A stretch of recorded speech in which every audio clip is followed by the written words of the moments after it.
지랄을 합법적으로 만든 게 노란 봉투법이다 라는 거죠. 반갑습니다. 김영윤 TV입니다. 자, 삼성 노조가요 지금 파업을 예고한 상황에서 이재명이가 급하게 이 45조 원의 성과급을 요구하면서 일부 조직 노동자들이 자신만 살겠다고 과도한 요구를 하고 있다, 부당한 요구를 해가지고 국민들로부터 지탄을 받게 된다라고 하면 해당 노조뿐만 아니라 다른 노동자들에게도 피해를 입히게 된다라고 했습니다. 아니 뭐 세상 만사 노란 봉투법 통과되고 나면 노조와 기업이 같이 상생하는 국가가 될 것처럼 이야기를 하더니 막상 대한민국 경제를 거의 뭐 20% 이상 감당하고 있는 삼성이 휘청거리려고 하니까 이재명이 겁이 났나 봅니다.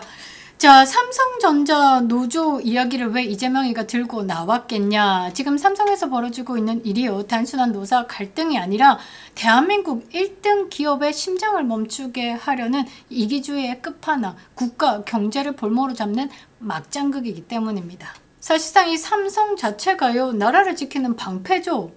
반도체 생산에 차질을 주는 이런 집단 행동 때문에 대한민국 자체가 흔들릴 수 있다라는 겁니다. 삼성 노조가 요구하는 이 성과급 재원이요, 무려 45조 원입니다. 이게 어느 정도의 크기냐라고 하면요, 서울시 1년 예산과 맞먹는 겁니다. 아니 이거는 또 이해가 좀 불가한 게, 기업이 이익을 내면 노조가 나눠 가져야 되고, 그럼 반대로 기업이 손해가 나면 같이 손해를 감당합니까? 주머니에서 돈 꺼냅니까? 아니죠. 손해가 나면 기업이 오롯이 책임져야 하는데 이익 났다고 돈을 내놔라? 이런 황당한 논리, 이건 정상적인 사고방식이 아니다라고 생각을 합니다. 특히요, 지금 반도체 실적이요 최고점을 찍고 있는 이 시점을 노려가지고 파업을 선언한다라는 건 악랄하죠. 회사를 볼모로 주머니 챙기겠다라는 지독한 이기심이 발동한 겁니다. 자, 그런데 여기서 우리가 좀 봐야 되는 게 뭐냐, 막가파식 이런 노조의 전략이에요.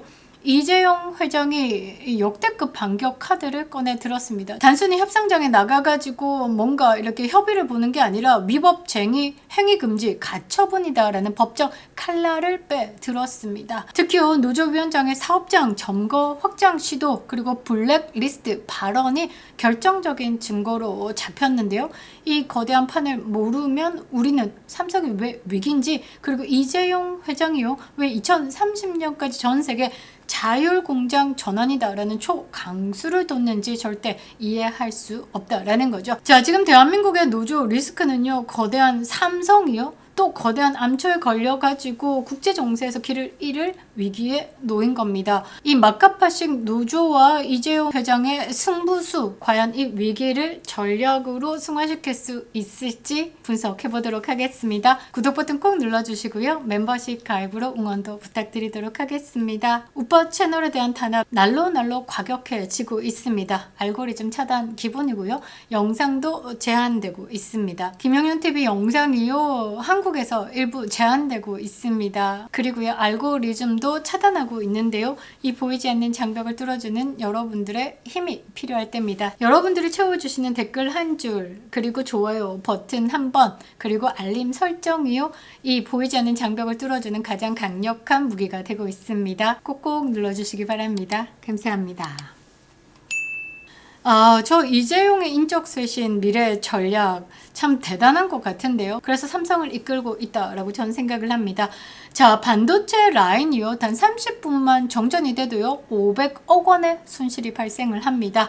그런데 노조가요 지금 18일에 파업을 예고하고 있다라는 거죠. 그 손실액은 상상을 초월합니다. 제가요 30분에 500억 손실, 18일에 파업을 예고한 이 삼성전자에 대해서 손실액이 얼마냐라고 물어봤더니요, 전체 손실 규모가 30조 원에 달한다라고 합니다. 반도체 라인이요 24시간 가동되어야 되는 특성상 파업으로 인해서 공장이 멈출 경우에 1분당 수십억 원의 손실이 발생한다라는 거죠. 그리고 여기서 투입된 웨이퍼를 전량 폐기하고요, 장비 재가동에도 또 수일이 걸리기 때문에 이것보다 더 큰 손실이 발생한다라는 거죠. 그리고요, 단순히 생산 중단에 따른 매출 감소, 그것보다 더 치명적인 건 뭐냐, 글로벌 빅테크 고객사들에 대한 대한 신뢰도가 박살이 나는 부분이기 때문에 사실상 대체 공급처 SK 하이닉스, TSMC 같은 곳으로 이탈을 하게 된다라는 거죠.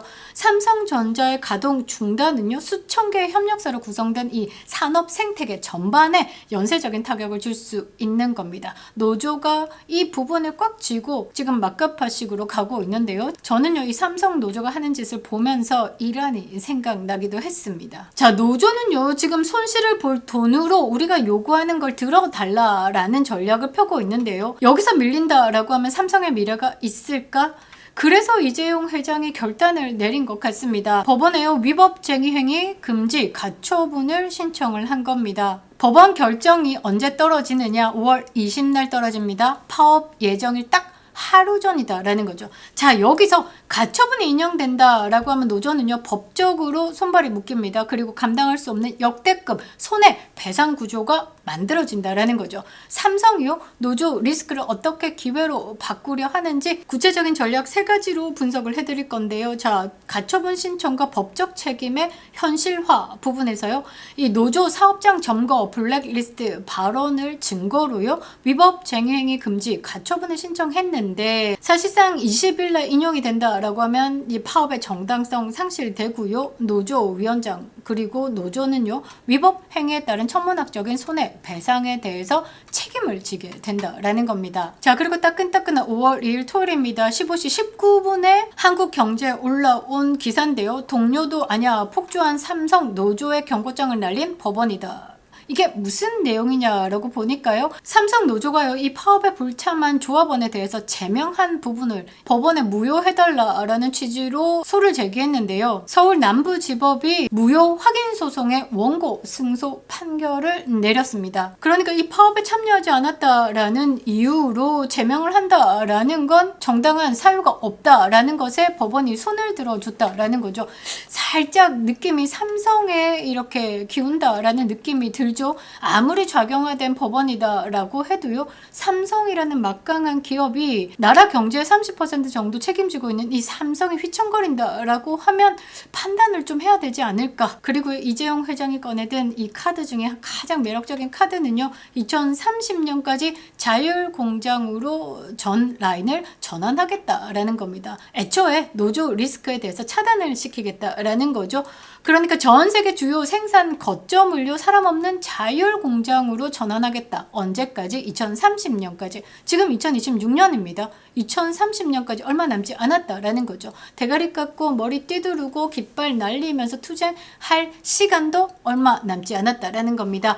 자, 이거는 뭐냐? 인적 리스크, 노조 파업 자체를요, 원천 차단하겠다. 생산 효율을 극대화하겠다라는 이재용 회장의 중장기적 승부수다라는 겁니다. 자, 세 번째로는요, 이 디지털 전환을 통해서 인적 쇄신을 가속화한다라는 부분인데요. 이번 파업의 사태는요, 역설적으로 삼성의 디지털 전환, 인적 쇄신을 더 앞당기는 계기가 되고 있다라는 거죠.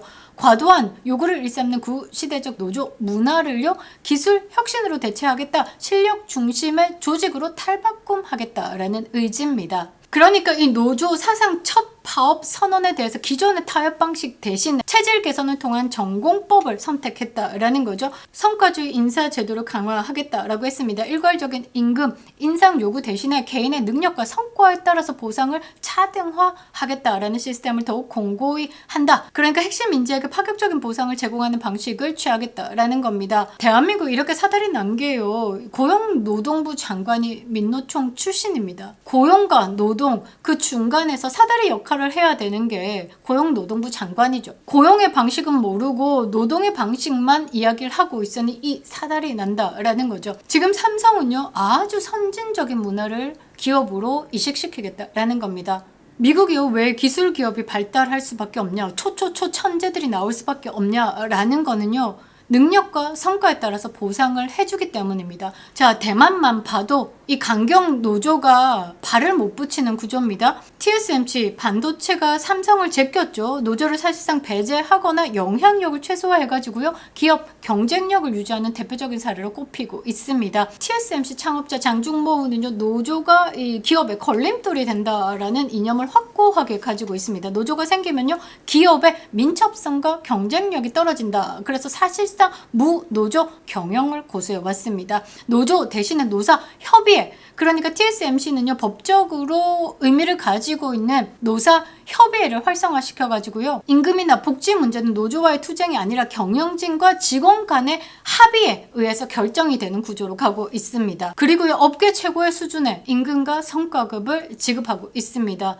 직원들이요, 스스로 노조의 필요성 자체를 못 느끼게 할 정도로 강력한 보상을 제공함으로써 불만을 사전에 차단한다라는 거죠. 그리고요, 국가적인 합의가 있습니다. 대만 사회 전반에 어떤 인식이 깔려 있냐면요, TSMC가 나라를 지키는 방패다라고, 호국신산이다라는 인식이 강합니다. 그래서 반도체 생산에 차질을 준다라고 하면 사회적 지지를 얻기는 굉장히 어려운 구조다라는 거죠. 그래서 제가 볼 때 삼성 이재용 회장이요, 이 현재 파업의 위기를 기회로 삼아가지고요, 대만의 TSMC처럼 인적 쇄신, 디지털 전환, 이것에 승부수를 던진 것 같습니다. 이 싸움의 승자가 과연 누가 될까? 기업의 이익은 내 것이고 손해는 회사 몫이다라는 황당한 논리, 더 이상 이 자유시장 경제 체제에서는 통하지 않을 겁니다. 직장 잃어봐야 정신 차립니다. 직장에서 대우해줄 때 잘하라라는 겁니다. 솔직히 기업이 공장을 짓고 운영한다라는 게 뭐 단순히 건물을 올린다? 그거 아니죠. 기술에 대한 투자금 어마어마합니다. 좆됩니다. 천문학적인 초기 자본이 들어간다라는 거죠. 그리고 금융 리스크도 안고 있다라는 겁니다. 반도체 공장 하나 짓는데요, 수십조 비용 발생합니다. 그리고 대규모 대출, 이자 부담까지 이어집니다. 니들이 나누냐? 그거 안 나눈다라는 거죠.